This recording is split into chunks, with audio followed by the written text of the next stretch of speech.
Hello hi friends ಎಲ್ಲರಿಗೂ ನಮಸ್ಕಾರ. ನಾನು ನಿಮ್ಮ ಆರ್.ಜೆ. ವೆಂಕಟೇಶ್ ಮಾತಾಡ್ತಾ ಇದ್ದೀನಿ. ವೆಂಕೀಸ್ ವಿಲೇಜ್ ಲೈಫ್ ಯೂಟ್ಯೂಬ್ ಚಾನಲ್ಗೆ ಸ್ವಾಗತ ಸುಸ್ವಾಗತ. ಓಕೆ ಫ್ರೆಂಡ್ಸ್, ಈಗ ಸಮಯ ಬಂದು 7 ಗಂಟೆ 7 ಕಾಲಾಗಿದೆ ಆಲ್ಮೋಸ್ಟು. ಈಗ ಬಂದು ವ್ಲಾಗ್ನ ಶುರು ಮಾಡಿದ್ದೀನಿ. ಇವತ್ತು ಚಳಿ ಏನೂ ಇಲ್ಲ, ಇನ್ನು ಚಳಿ ಕಡಿಮೆ, ದಿನಕ್ಕೂ ಚಳಿ ಕಡಿಮೆ ಆಗ್ತಾ ಇರುತ್ತೆ. ಇಷ್ಟು ದಿನ ಸಿಕ್ಕಾಪಟ್ಟೆ ಹದ್ರೋಗಿದ್ರಿ, ಆದರೆ ಇಲ್ಲಿಂದಾಚೆ ಸಿಕ್ಕಾಪಟ್ಟೆ ನೈಟು ಬಿಸಿ ಆಗ್ಲೂ ಬಿಸಿ ಈ ಥರ ಶುರುವಾಗುತ್ತೆ. ಯಾಕಂತ ಹೇಳಿದ್ರೆ ಸೂರ್ಯನಿಂದ ಸಮ್ಮರ್ ಸೀಸನ್ ಸ್ಟಾರ್ಟ್ ಆಗುತ್ತೆ. ಹಾಗಾಗಿ ಸಿಕ್ಕಾಪಟ್ಟೆ ಒಂದು ಚಳಿ ಇದ್ದೇ ಇರುತ್ತೆ. ಓಕೆ, ಏನೂ ಮಾಡೋಕ್ಕಾಗಲ್ಲ. ಪ್ರತಿ ವರ್ಷ ಇದು ಬರೋದು ಕಾಮನೆ, ಇದೇನು ಸ್ಪೆಷಲ್ ಆಗಿ ಏನು ಬರ್ತಿಲ್ವಲ್ಲ. ಓಕೆ ಬನ್ನಿ ಫ್ರೆಂಡ್ಸ್, ಇವತ್ತು ಬೆಳಗ್ಗೆ 7 ಕಾಲಿಗೆ ವ್ಲಾಗ್ನ ಶುರು ಮಾಡಿದ್ದೀನಿ. ಇವತ್ತು ಬೆಳಗಿಂದ ಸಂಜೆವರೆಗೂ ಏನೆಲ್ಲ ಮಾಡ್ದು ಬಾಗ್ತೀನಿ, ಪ್ರತಿಯೊಂದು ಕೂಡ ಸ್ಮಾಲ್ ಆಗಿ ವಿಡಿಯೋ ಮಾಡ್ತೀನಿ. ನೋಡಿ ಎಂಜಾಯ್ ಮಾಡಿ ಸಪೋರ್ಟ್ ಮಾಡಿ ಅಂತ ಹೇಳಕ್ಕೆ ನಾನು ಇಷ್ಟಪಡ್ತೀನಿ. ಅದಕ್ಕಿಂತ ಮುಂಚೆ ಇದೇ ಫಸ್ಟ್ ಟೈಮ್ ನಮ್ಮ ಚಾನಲ್ನ ನೋಡ್ತಾ ಇದ್ದಾರೆ, ಒಬ್ಬ ಹಳ್ಳಿ ಹುಡುಗನ ಬೆಳೆಸ್ಬೇಕು, ಒಬ್ಬ ರೈತನ ಬೆಳೆಸ್ಬೇಕು ಅಂತ ಏನನ್ನ ನಿಮ್ಮ ಮನಸ್ಸಲ್ಲಿ ಸ್ವಲ್ಪ ಆಸೆ ಇದ್ರೆ ದಯವಿಟ್ಟು ನೋಡ್ತಾ ಇರೋರೆಲ್ಲ ಒಂದೇ ಒಂದು ಲೈಕ್ ಮಾಡಿ, ನಮ್ಮ ಚಾನಲ್ನ ಸಬ್ಸ್ಕ್ರೈಬ್ ಮಾಡ್ಕೊಳ್ರಿ. ಬೆಲ್ ಐಕಾನ್ ಬರುತ್ತೆ, ಕ್ಲಿಕ್ ಮಾಡ್ರಿ, ಹಾಲ್ ಅಂತ ಕೊಟ್ಬಿಟ್ರೆ ಸಾಕು. ಡೈಲಿ ಮಧ್ಯಾಹ್ನ 12 ಗಂಟೆಗೆ ನಿಮ್ಮ ಮೊಬೈಲ್ಗೆ ನಾವು ಬರ್ತೀವಿ ಫಟಾಫಟ್ ಅಂತ. ನೋಡಿ ಎಂಜಾಯ್ ಮಾಡಿ. ಹಾಗೆ ಫ್ರೆಂಡ್ಸ್, ಇವತ್ತವರೆಗೂ ನಾವು ಈ ಒಂದು ಪನ್ನೀರ್ ಹಣ್ಣನ್ನ ನಾವು ಉಣೇ ಇರಲಿಲ್ಲ. ಇದೇ ಫಸ್ಟ್ ಟೈಮ್ ನಾನು ಉಣಿರೋದು. ಆದರೆ ಏನಪ್ಪ ವಿಷಯ ಅಂತ ಹೇಳಿದ್ರೆ, ಇದು ಹಣ್ಣೇ ಬಿಟ್ಟಿಲ್ಲ. ಇನ್ನು ಉಣಿ ಸುಮಾರು 1.5 ವರ್ಷ ಆಯಿತು, ಆದರೆ ಇನ್ನು ಹಣ್ಣೇ ಬರಲಿಲ್ಲ. ಸುಮಾರು 1.5 ವರ್ಷ ಆಯಿತು, ಆದರೆ ಗಿಡ ಮಾತ್ರ ಬೆಳ್ಕೊಂಡು ಹೋಗ್ತಾ ಇದೆ. ಇನ್ನು ಯಾವುದೇ ರೀತಿಯಾಗಿ ಒಂದು ಹೂವು ಇಲ್ಲ, ಒಂದು ಪಿಂದಿ ಇಲ್ಲ, ಏನಂದರೆ ಏನೂ ಇಲ್ಲ. ಬೆಳ್ಕೊಂಡು ಹೋಗ್ತಾ ಇದೆ. ಏನಂದರೆ ಕ್ಲೀನಾಗಿ ಸುಳಿ ಬಂದು ಡ್ರಾಪ್ ಆಗುತ್ತೆ, ಮತ್ತು ಈ ಥರ ಚಿಗುರುತ್ತೆ. ನೋಡಿ, ಎಲ್ಲ ಚಿಗುರ್ತಾ ಇದೆ, ಮತ್ತೆ ಚಿಗುರ್ತಾ ಇದೆ, ಎಲ್ಲ ಕ್ಲೀನಾಗಿ ಡ್ರಾಪ್ ಆಗಿಬಿಡುತ್ತೆ. ಅದಾದಮೇಲೆ ನಾನು ತೋಟಕ್ಕೆ ಬೇಸಾಯ ಹಾಕೋವಾಗ ಏನಾನ ಒಂಚೂರು ಬೇಸಾಯ ಹಾಕಿದ್ರೆ ಸಾಕು, ಮತ್ತೆ ಪಿಕಪ್ ಆಗಿಬಿಡ್ತೈತೆ. ಆ ಥರ ಒಂದು ಕೆಲಸ. ಇನ್ನು ಇದು ಎಷ್ಟು ದೊಡ್ಡ ಗಿಡ ಆಗ್ತೈತೆ ಗೊತ್ತಿಲ್ಲ. ಓಕೆ, ಬೇಕಾದಷ್ಟು ಗಿಡ ಆಗಲಿ, ನನಗೇನು ತೊಂದರೆ ಇಲ್ಲ. ಯಾಕಂದರೆ ಇಲ್ಲಿ ಇನ್ನೂ ಸಿಕ್ಕಾಪಟ್ಟೆ ಜಾಗ ಖಾಲಿ ಇದ್ದಾವೆ. ಇಲ್ಲೆಲ್ಲ ಇನ್ನೂ ಹಣ್ಣು ಗಿಡಗಳು ಫಿಲಪ್ ಮಾಡಬೇಕು. ಇವಾಗ ಸದ್ಯಕ್ಕೆ ಬಂದು ನಾನು ಏನೇನು ಹಾಕಿದ್ದೀನಪ್ಪ ಅಂತ ಹೇಳಿದ್ರೆ, ಇಲ್ಲಿ ಬಂದು ಪನ್ನೀರ್ ಹಾಕಿದ್ದೀನಿ, ಮತ್ತು ಇಲ್ಲಿ ಒಂದು ಆಪಲ್. ಮೊದಲು ಕಾಶ್ಮೀರಲ್ಲಿ ಮಾತ್ರ ಬೆಳೆಯೋ ಒಂದು ಇದಿತ್ತು, ಇವಾಗ ನಮ್ಮ ಕರ್ನಾಟಕದಲ್ಲೂ ಬೆಳೆಯಬಹುದು. ಇಲ್ಲಿ ಪಕ್ಕದಲ್ಲಿ ಸುಲಿಬೆಲೆ ಇದೆ, ಅಲ್ಲಿ ಬೆಳೆದು ಯಶಸ್ವಿ ಆಗಿದ್ದಾರೆ ಒಬ್ಬರು ರೈತರು. ಆಪಲ್ಲು ನಾನು ಕೂಡ ತಗೊಂಬಂದು ಉಣಿದ್ದೀನಿ. ಇದು ಬರೋದಕ್ಕೆ ಸುಮಾರು ಹೆಚ್ಚು ಕಮ್ಮಿ 3 ವರ್ಷ ಆಗುತ್ತಂತೆ ಹಣ್ಣು ಬರೋಕ್ಕೆ. ಓಕೆ, ಯಾವುದೋ ಒಂದು ಕಾಲಕ್ಕೆ ಬರಲಿ. ಇನ್ನು ಈ ಕಡೆ ಬಂದರೆ ಇದು ಕಿತ್ತಳೆ ಹಣ್ಣು ಗಿಡ. ಇದು ಬಂದು ಲಕ್ಷ್ಮಣ ಫಲ. ಇದೇನೋ ಕ್ಯಾನ್ಸರ್ ರೋಗಕ್ಕೆ ಒಳ್ಳೆಯದಂತೆ, ಕ್ಯಾನ್ಸರ್ ರೋಗಕ್ಕೆ ತಿನ್ನಬೇಕಂತೆ ಇದು. ಅದಿನ್ನೂ ಹೇಗೆ ಬಿಡ್ತೈತೋ ಇವತ್ತಿಗೂ ತಿಂದಿಲ್ಲ ನಾನು, ಅದಕ್ಕೆ ಚೆನ್ನಾಗಿ ಬೆಳೆಸ್ತಾ ಇದ್ದೀನಿ. ಬೇಗ ಬಾಪ ಅಂತ. ಇದು ನೋಡ್ರೆ ಒಳ್ಳೆ ಮರದಂಗೆ ಆಗ್ತಾನೆ ಐತೆ. ಓಕೆ, ಯಾವುದೋ ಒಂದು ಕಾಲಕ್ಕೆ ಬರಲಿ. ಇನ್ನು ಈ ಕಡೆ ಬಂದು ಒಂದು ಇದು ಉಣಿದ್ದೀನಿ, ಏನಪ್ಪ, ಬೆಟ್ಟದ ನೆಲ್ಲಿಕಾಯಿ, ಅದು ಉಣಿದ್ದೀನಿ. ಈ ಕಡೆ ಬಂದು ಮೂಸಂಬಿ ಇದೆ, ಮತ್ತು ಈ ಕಡೆ ಬಂದು ನೆಲ್ಲಿಕಾಯಿ ಇದೆ. ಆ ಕಡೆ ಬಂದು ಚೇಪೆಕಾಯಿ ಇದೆ, ಮತ್ತು ಇಲ್ಲಿ ಬಂದು ಸಪೋಟ ಇದೆ. ಆಲ್ಮೋಸ್ಟ್ ಇಲ್ಲಿ ಇಷ್ಟು ಮಾತ್ರ ಹಣ್ಣುಗಳಿದ್ದಾವೆ. ಇನ್ನು ಬೇರೆ ಕಡೆ ಬಂದರೆ, ಆ ಕಡೆ ಬಂದರೆ ರೆಡ್ ಕಲರು ಒಂದು ಹಲಸಿನ ಹಣ್ಣಿದೆ, ಅಂದರೆ ಯೆಲ್ಲೋ ಕಲರ್ ಇದೆ, ಅದ್ರ ಜೊತೆಗೆ ರೆಡ್ ಕಲರು ಇರಬೇಕು. ನಮ್ಮೂರಲ್ಲಿ ಇರೋದು ಒಂದೇ ಒಂದು ಮರ, ಅದಕ್ಕೆ ಸಿಕ್ಕಾಪಟ್ಟೆ ಒಂದು ಡಿಮ್ಯಾಂಡು. ದುಡ್ಡು ಕೊಟ್ಟರು ಕೂಡ ಸಿಗೋದಿಲ್ಲ, ಅಷ್ಟು ಡಿಮ್ಯಾಂಡ್ ಇದೆ ಆ ಒಂದು ರೆಡ್ ಕಲರ್ ಹಲಸಿನ ಹಣ್ಣಿಗೆ. ಹಾಗಾಗಿ ನಾನು ಕೂಡ ರೆಡ್ ಕಲರ್ ಹಲಸಿನ ಹಣ್ಣನ್ನ ಉಣಿದ್ದೀನಿ. ಮತ್ತು ರೆಡ್ ಕಲರ್ ಚೇಪೆಕಾಯಿ ಇದೆ, ಮತ್ತು ಇನ್ನು ಏನೋ ಉಣಿದ್ದೀನಲ್ಲಪ್ಪ, ಮಾವಿನ ಗಿಡ ಇದೆ. ಇಷ್ಟು ಮಾತ್ರ ಹಣ್ಣು ಗಿಡಗಳಿದ್ದಾವೆ. ಇನ್ನು ತೆಂಗಿನ ಗಿಡಗಳಿಗೆ ವಿಷಯಕ್ಕೆ ಬಂದರೆ, ಸುಮಾರು ನಮ್ಮ ತೋಟ ಸುತ್ತೂರು ಕೂಡ ಒಂದಲ್ಲ ಎರಡಲ್ಲ, ಸುಮಾರು ಕಾಂಪೌಂಡ್ ಥರ ನಾನು ಸುಮಾರು ಎಷ್ಟು ಗಿಡ ಇದ್ದಾವೆ ಅಂದರೆ 26 ಸಸಿ ಉಣಿದ್ದೀನಿ. ಅದರಲ್ಲಿ ಇವಾಗ ಫಸಲು ಸ್ಟಾರ್ಟ್ ಆಗಿರೋದು ಈ ಒಂದು ಮರದಲ್ಲಿ, ಅದ್ರ ಪಕ್ಕದಲ್ಲಿರೋ ಒಂದು ಮರದಲ್ಲಿ, 2 ಮರದಲ್ಲಿ ಫಸಲು ಸ್ಟಾರ್ಟ್ ಆಗಿದೆ. ಇನ್ನು ಬೇರೆ ಕಡೆ ಎಲ್ಲ ಸ್ಟಾರ್ಟ್ ಆಗಬೇಕಂದ್ರೆ ಕನಿಷ್ಠ ಪಕ್ಷ ಇಲ್ಲಾಂದ್ರೂ ಕೂಡ ಇನ್ನೊಂದು 2 ವರ್ಷ ಬೇಕಾಗುತ್ತೆ. ಟೈಮ್ ತಗೊಳುತ್ತೆ. ಅವ್ರು ನೋಡ್ರೆ 3 ವರ್ಷಕ್ಕೆಲ್ಲ ಕಾಯಿ ಬರುತ್ತೆ, ಸ್ಟಾರ್ಟ್ ಆಗುತ್ತೆ, ಫಸಲು ಸ್ಟಾರ್ಟ್ ಆಗುತ್ತೆ ಅಂತ ಹೇಳಿದ್ರು. ಆದರೆ ಅಲ್ಲಿ ನೋಡಿದ್ರೆ ವಾತಾವರಣ ಆ ಥರ ಕಾಣಿಸ್ತಾ ಇಲ್ಲ. ಸುಮಾರು ಇನ್ನೂ 2-3 ವರ್ಷ ಟೈಮ್ ತಗೋಬೋದು. ಓಕೆ, ನೋ ಪ್ರಾಬ್ಲಮ್, ನಿಧಾನಕ್ಕೆ ಬರಲಿ. ಏನಂದರೆ ಒಬ್ರೊಬ್ರು ಆ ಥರ ಮಾಡ್ತಾರೆ, ಬೇಗ ಬಂದ್ಬಿಡುತ್ತೆ ಫಸಲು, ಹಾಗೆ ಹೀಗೆ ಅಂತ ಹೇಳ್ತಾರೆ. ಯಾಕಂತ ಹೇಳಿದ್ರೆ ಆ ಥರ ಹೇಳಿದ್ರಲ್ವ ನಾವು ತಗೊಂಡೋಗಿ ಉಣೋದು. ಹಾಗಾಗಿ ಇನ್ನೂ ಬೇಕಾದಷ್ಟು ಹಣ್ಣು ಸಸಿಗಳನ್ನ ಉಣಬೇಕು. ಆದರೆ ಈ ಸರಿ ಕೃಷಿ ಮೇಳ ನಡೆದಾಗ ಗ್ಯಾರಂಟಿ ಹೋಗಿ ಏನೇನು ಸಿಗ್ತೈತೋ ಗೊತ್ತಿಲ್ಲ, ಹಣ್ಣು ಗಿಡಗಳು ಎಲ್ಲ ಪ್ರತಿ ಒಂದೇ ಬಂದು ಈ ಒಂದು ಜಾಗ ಏನು ಕಾಣಿಸ್ತಾ ಇದೆ, ಈ ಖಾಲಿ ಜಾಗ, ಇಲ್ಲೆಲ್ಲ ಬಂದು ಹಣ್ಣು ಗಿಡಗಳನ್ನ ಫಿಲಪ್ ಮಾಡಬೇಕು ಅನ್ನೋ ಒಂದು ಆಸೆ ನನಗಿದೆ. ಓಕೆ, ನೋಡೋಣ ಏನೆಲ್ಲ ಮಾಡ್ತೀನಿ, ಕಾದು ನೋಡೋಣ. ಓಕೆ, ಬನ್ನಿ ಇವಾಗ ನೆಕ್ಸ್ಟ್ ಏನು ಕೆಲಸ ಮಾಡೋದು ನೋಡೋಣ. ಈಗ ಸಮಯ ಬಂದು 1 ಗಂಟೆ ಆಗ್ತಾ ಬಂದಿದೆ.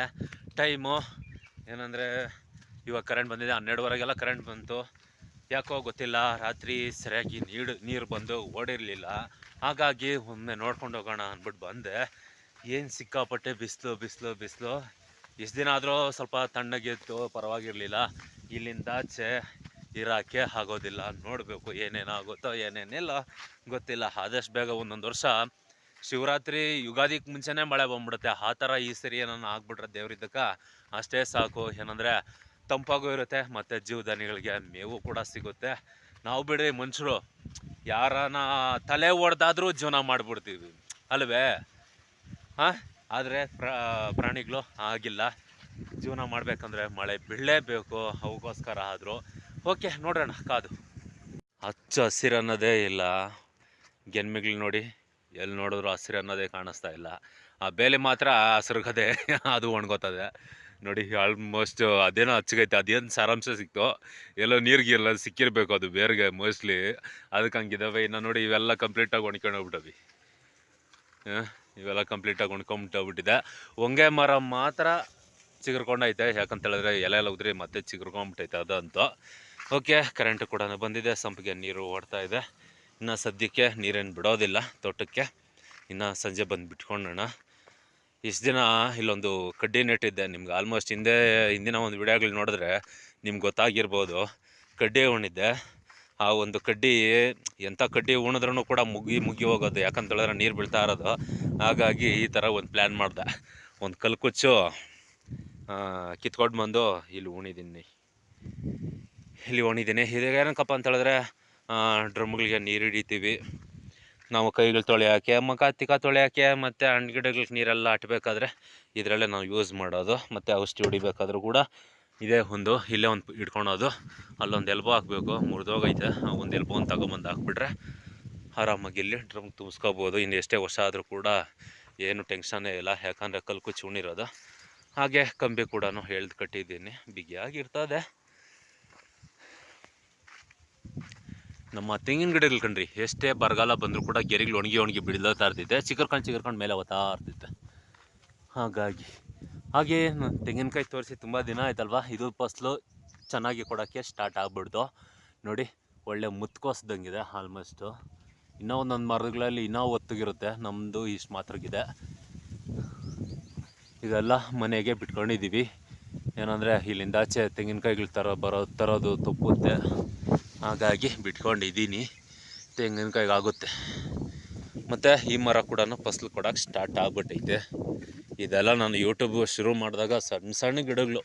ಆಲ್ಮೋಸ್ಟ್ ನೀವೇನೋ ನೋಡ್ಬೇಕಂತ ಆಸೆ ಇದ್ದರೆ, ಈ ದೊಡ್ಡ ಮರನ ಸಣ್ಣ ಗಿಡ ನೋಡ್ಬೇಕಂತ ಏನೋ ಆಸೆ ಇದ್ದರೆ ತುಂಬ ಹಿಂದೆ ಹೋಗಿ ಸಿಗುತ್ತೆ ನಿಮಗೆ. ಅದಾದಮೇಲೆ ಇದರಲ್ಲೂ ಸ್ಟಾರ್ಟ್ ಆಗಿದೆ, ಆದರೆ ಇನ್ನೂ ಉದುರ್ತಾ ಇದೆ, ಕಚ್ತಾ ಇಲ್ಲ ಪಿಂದಿಗಳು ನೋಡಿ. ಇಲ್ಲೊಂದು ಒಂಬಾಳೆ ಬಿಟ್ಟಿತ್ತು ಮೊನ್ನೆ, ಇದು ಕಚ್ಚಲಿಲ್ಲ. ಮತ್ತು ಅಲ್ಲೊಂದು ಒಂಬಾಳೆ ಬಿಟ್ಟೈತೆ, ಅದೇನೋ ಪಿಂದಿಗಳು ಕಾಣಿಸ್ತೈತೆ, ಅದು ಕಚ್ಚೋದು ಇನ್ನೂ ಡೌಟೇ. ಇನ್ನೂ ಮರ ಬಂದು ಮಲಿಬೇಕಾಗುತ್ತೆ. ಎಷ್ಟು ಮಾತ್ರ ಕಚ್ಚುತ್ತಾ ಬಿಡುತ್ತೋ ಗೊತ್ತಿಲ್ಲ, ನೋಡೋಣ.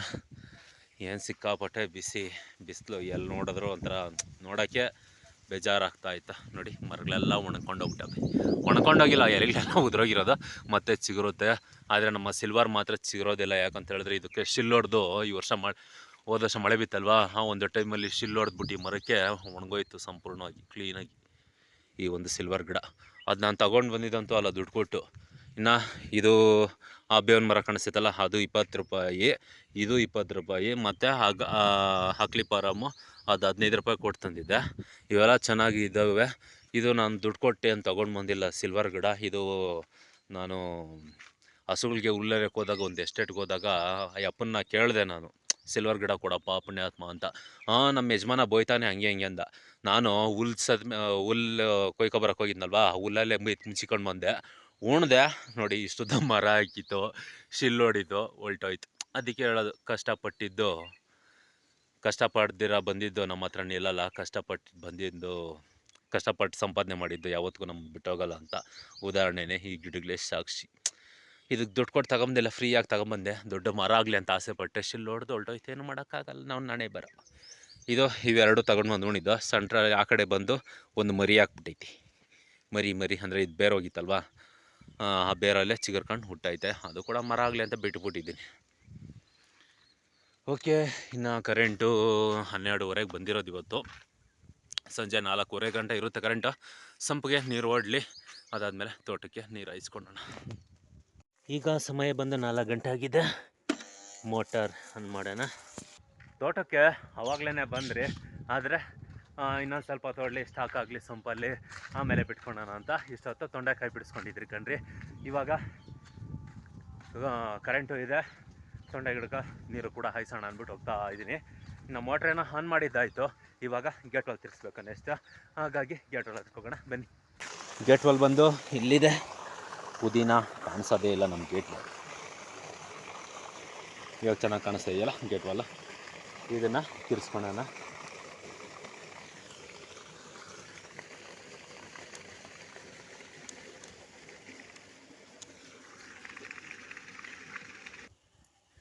ಈಗ ಬಂದು ತೊಂಡೆ ಗಿಡ ತೋಟಕ್ಕೆ ನೀರು ಬಿಟ್ಟಿದ್ದೀನಿ ಡ್ರಿಪ್ಗೆ.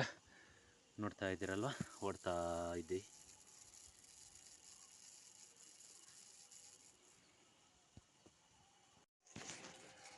ತೋಟಕ್ಕೆ ನೀರೆಲ್ಲ ಹಾಯಿಸಿದ್ಮೇಲೆ ನೆಕ್ಸ್ಟ್ ನಾವು ಬಂದಿದ್ದು ಏನಕ್ಕಪ್ಪ ಅಂತ ಹೇಳಿದ್ರೆ ತೊಂಡೆಕಾಯಿ ಬಿಡ್ಸೋದಕ್ಕೆ ಕಣ್ರಿ. ಆಗಲಿ ಗಿಡದಲ್ಲಿ ಇನ್ನೂ ಇದೆ, ಅದನ್ನು ಬಿಡ್ಸೋಕೆ ಬಂದಿದ್ದೀವಿ. ಹುಡುಕ್ಲಾಡ್ಕೊಂಡು ಕಿತ್ತು ಈ ಥರ ಬೆಸನಲ್ಲಿ ಹಾಕೊತೀವಿ. ಯಾಕಪ್ಪ ಇಷ್ಟು ಬಾಧೆಯಿಂದ ಹೇಳ್ತಾ ಇದ್ದೀನಿ ಅಂದ್ಕೊಂಡ್ರೆ ಏನು ಮಾಡೋದು ನೋಡಿ, ಈ ಥರ ಸುರುಗಿದೆ, ಎಲ್ಲೆಲ್ಲೋ ಮುಚ್ಚಿಕೊಂಡಿರುತ್ತೆ. ಅದನ್ನು ಹುಡುಕ್ಲಾಡ್ಕೊಂಡು ಕೀಳಬೇಕು. ಈ ಸಾಲ ಬಂದು ನಂದು, ಆ ಸಾಲ ಬಂದು ನಮ್ಮಮ್ಮ ಕೀಳ್ತಾ ಇದ್ದಾರೆ. ಕಿತ್ತಿದ್ದು ಆ ಚೀಲದಲ್ಲಿ ಹಾಕ್ಕೊತೀವಿ. ಅಲ್ಲಿ ಚೀಲ ಕಾಣಿಸ್ತಿದೆಯಲ್ಲ ನಿಮಗೆ, ಆ ಚೀಲದಲ್ಲಿ ಹಾಕ್ಕೊತೀವಿ. ನೋಡಿರಿ, ಆ ಥರ ಹುಡುಕ್ಲಾಡ್ಕೊಂಡು ಸುರುಗು ಬರ್ಗಾಗ ಅಲ್ಲಿ ಇಲ್ಲಿ ಮಲ್ಕೊಂಡಿರ್ತದೆ, ಮುಚ್ಚಿಕೊಂಡಿರ್ತದೆ. ಆ ಥರನೆಲ್ಲ ಹುಡುಕಿ ನಿಧಾನಗ ಕಿತ್ಕೋಬೇಕು. ಸಮಯ ಬಂದು ಸಂಜೆ 6:30 ಆಗಿದೆ. ಇಷ್ಟೊತ್ತು ಗಂಟೆ ಕಾಯಿ ಬಿಡಿಸ್ಕೊಂಡಿದ್ರೆ ಏನಂದರೆ ಕಿತ್ತಿರೋ ಒಂದು ಕಾಯೆಲ್ಲ ಈ ಥರ ಟಾರ್ಪಲ್ ಮೇಲೆ ಹಾಕ್ಬಿಟ್ಟಿರ್ತೀವಿ. ಯಾಕಂತ ಹೇಳಿದ್ರೆ ನೈಟ್ ಬಂದು ಕೋಲ್ಡ್ಗೆ ಫ್ರೆಶ್ಶಾಗಿ ಹಂಗೆ ಇರುತ್ತೆ ಕಾಯಿ. ಅದೇ ರೀತಿಯಾಗಿ ಏನು ಕೂಡ ಬಿಸಿ ಬರೋದಿಲ್ಲ, ಮತ್ತು ಕಾಯಿ ಬಂದು ಮಾಗಡಿ ಕೂಡ ಬರೋದಿಲ್ಲ. ಈ ಥರ ಮಾಡೋದ್ರಿಂದ ಓಕೆ.